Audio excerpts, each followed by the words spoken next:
Once, in a small village by the blue sea, there lived an old woman named Elena. Elena was kind and had a smile, as bright as the sun. For 50 years, she lived with her husband. Arthur was a brave fisherman. Together, they worked hard. They had a small boat, a cozy house with a red roof, and a garden full of yellow flowers.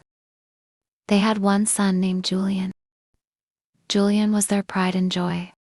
They gave him everything. They sent him to school, bought him fine clothes, and hoped he would grow up to be a good man.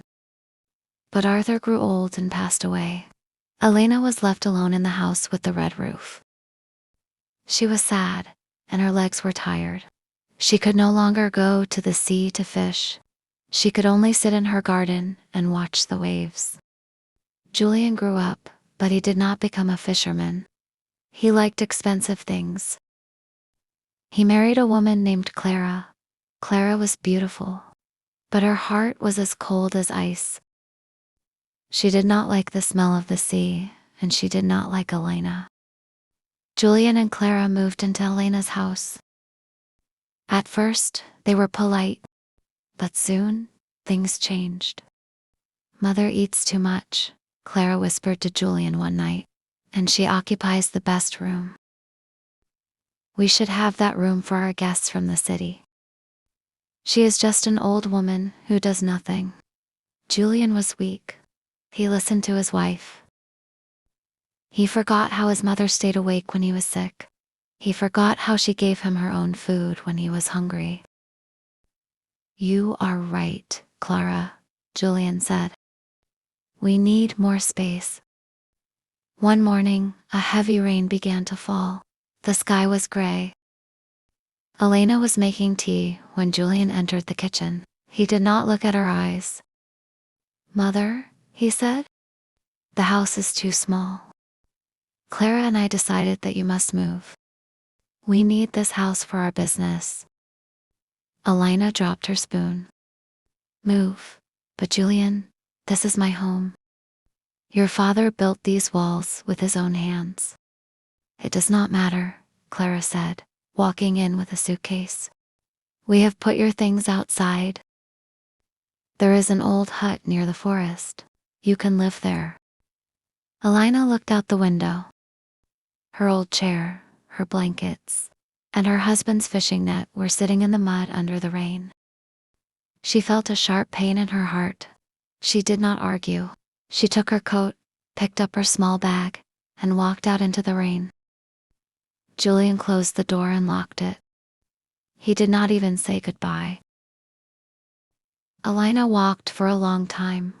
She reached the old hut near the forest. It was dark and cold.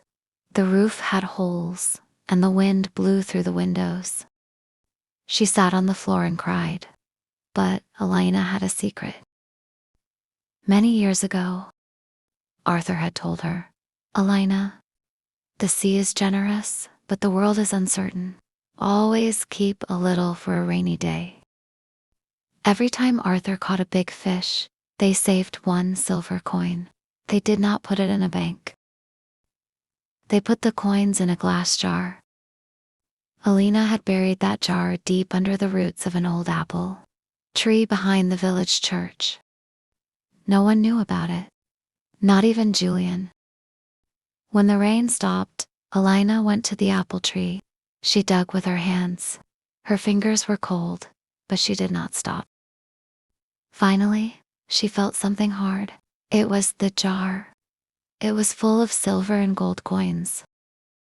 There was enough to buy a whole new life. Elena did not go back to the village. She traveled to a town on the other side of the mountain. It was a beautiful place with green hills and a clear river. She used her money to buy a small piece of land. She did not buy a big, fancy house. She built a strong, warm cottage. She planted a new garden. A young girl named Maya lived nearby. Maya was poor and lived with her grandfather. They were very kind. Maya helped Elena carry wood and water. In return, Elena taught Maya how to cook, how to sew, and how to read. You are like a grandmother to me, Maya said one day. Elena smiled. She felt happy again. The people in the new town loved her. They called her the Mother of the Hills. She was no longer a lonely widow. She was a leader in her new community. Back in the village by the sea, Julian and Clara were having a bad time. They were lazy.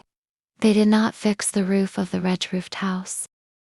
They spent all their money on wine and silk. One night, a great storm came. The wind was so strong that it blew the roof off the house. The salt from the sea ruined their furniture. They had no money to fix anything. Julian tried to fish, but he did not know how. Clara cried and blamed Julian for being poor. "We must find your mother," Clara said. "She must have some money hidden somewhere. I saw her walking toward the mountains months ago." They sold the broken house for a very small price and began to walk. They were hungry and tired. Their fine clothes were now rags. After many days, Julian and Clara reached the town in the hills. They saw a beautiful cottage with a garden full of vegetables and flowers. They saw an old woman sitting on the porch, drinking tea. A young girl was laughing beside her. "Mother," Julian shouted. He ran to the gate. Elena looked up. She saw the man who had pushed her into the rain. She saw the woman who had stolen her home. She felt no anger, only sadness. "Julian," she said quietly. "Mother, we are so hungry," Julian cried. "Our house is gone. We have nothing. Please, give us money. Let us live here with you." Clara pushed forward. "Yes, look at this big house. You have so much food. It is your duty to help your son." Elena stood up. She looked at her son's soft hands and Clara's angry face. "When I was cold, did you give me a blanket?" Elena asked. Julian looked at the ground. "No." "When I was hungry in the rain, did you give me a piece of bread?" "No," Julian whispered.